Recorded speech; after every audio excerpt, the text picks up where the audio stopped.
So somebody help me understand this. I mean, truly, Elon Musk finds all of this government waste, wasteful spending, fraud, funding terrorist organizations, funding all these radical LGBT policies, and yet somehow he's the bad guy? I don't get it.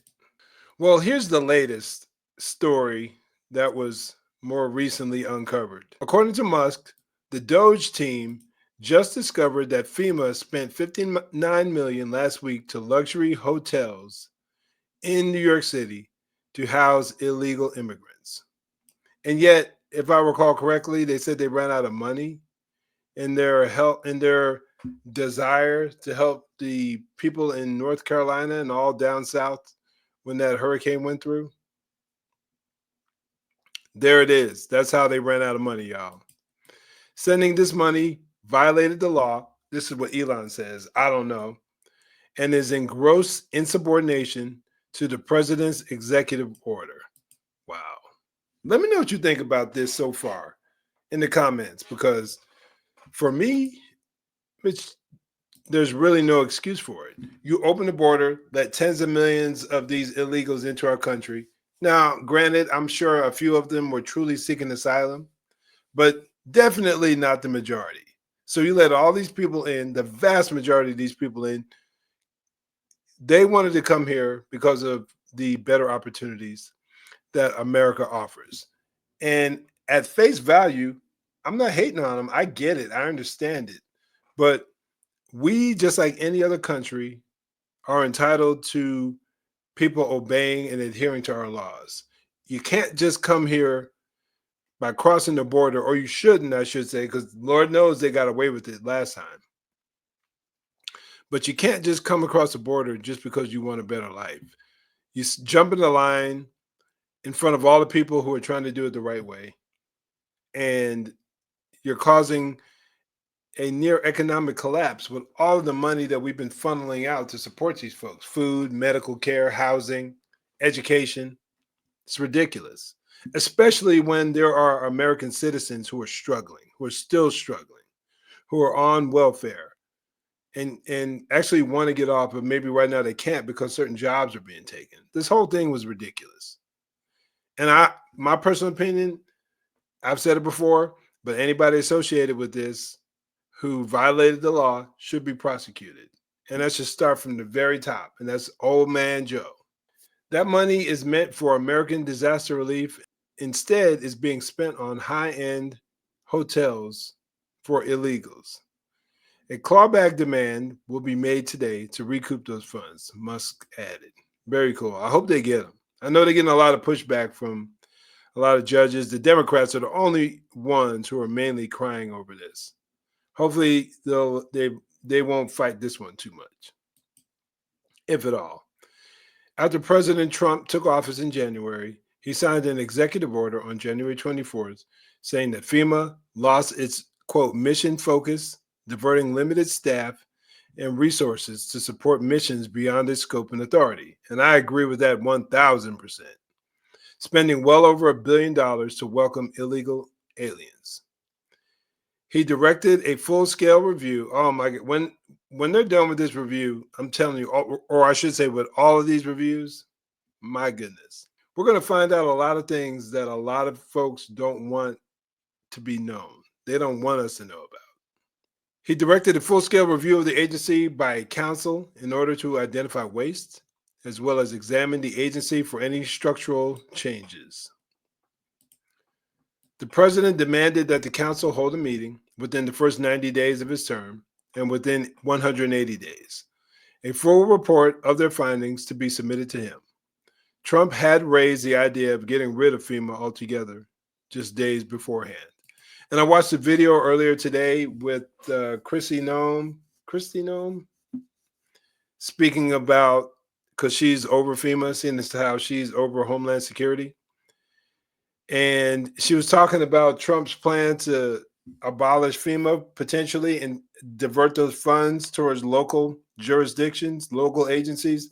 Now, the only thing I would wonder is or I would hope, is that during the process that there should be some multi-state coordination, because if one state is hit pretty severely, like by a tornado or something like that, multiple states may be hit, or a hurricane or flooding.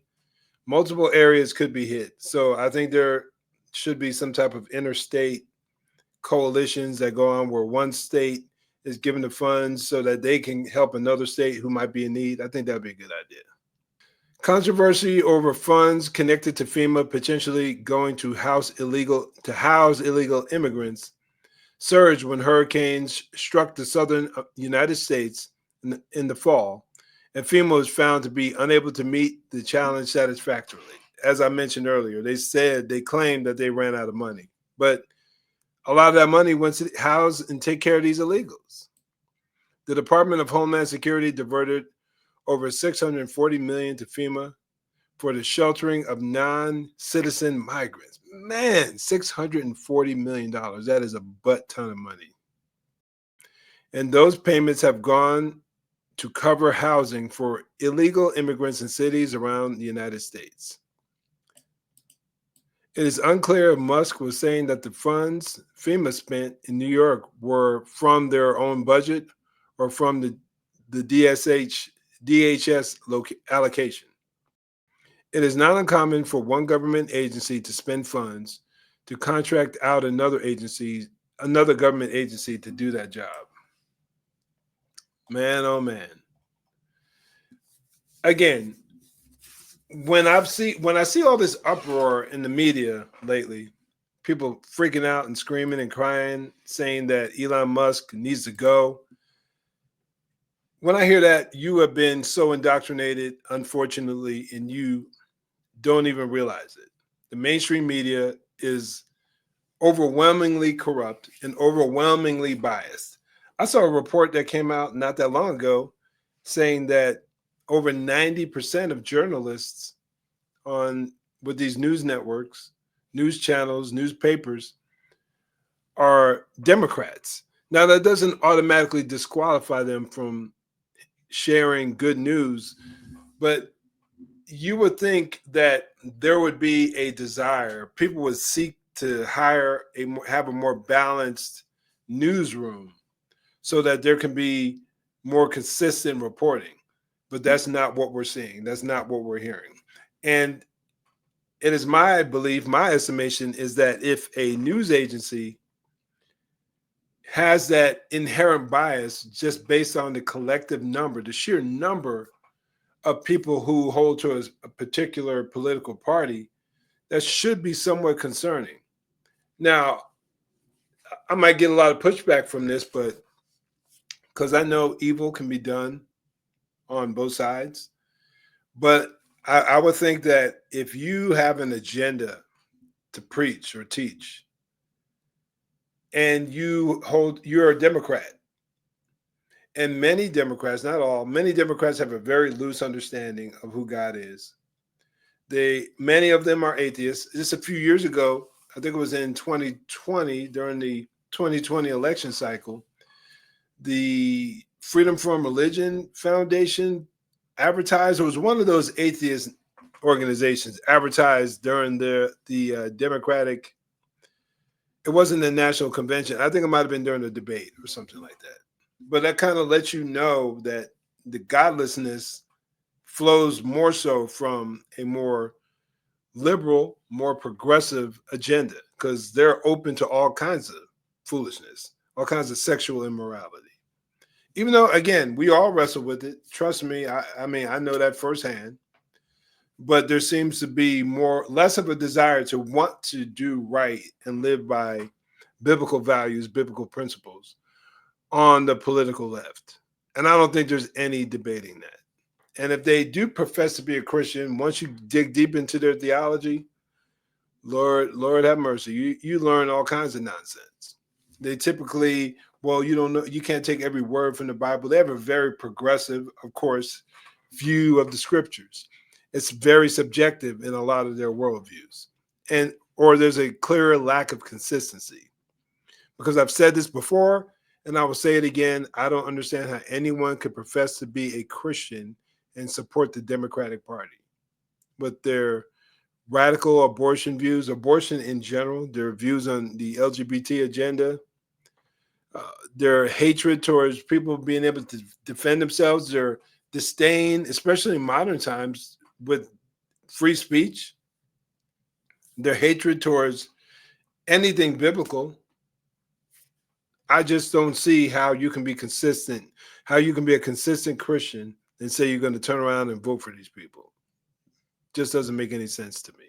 But all this wasteful government spending that's finally coming to light, and yet the media has done a fairly decent job of trying to vilify Trump and DOGE and Elon Musk.